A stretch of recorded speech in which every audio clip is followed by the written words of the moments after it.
Du prophète Muhammad, que Dieu lui fasse miséricorde ainsi qu'à sa famille, avec son oncle Abu Talib au Levant.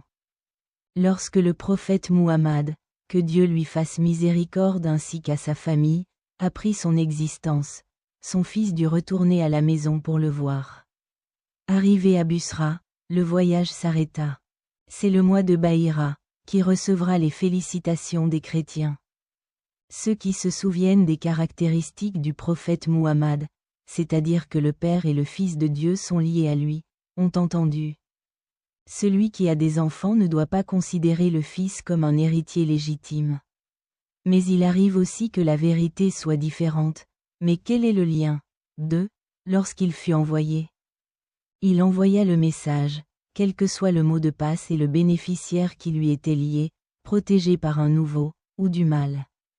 Car ils sont dans la pièce.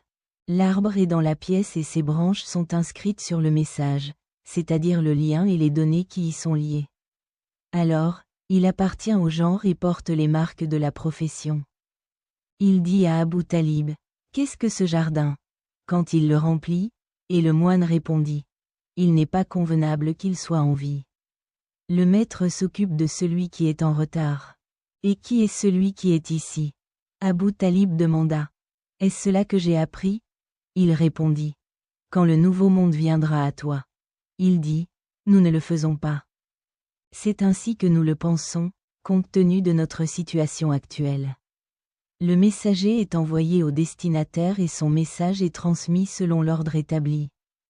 Tandis que le professeur est envoyé au destinataire pour transmettre un message qui ne suit pas cet ordre. Ainsi, tout messager est un professeur, mais tout enseignant n'est pas un messager. 1. Biographie d'Ibn Ishaq, volume 1, page 122. Biographie d'Ibn Hisham, volume 1, page 1109. Histoire d'Al-Tabari, volume 1, page 1526. Histoire d'Ibn Khaldun, volume 2, page 364, 2. En Accra.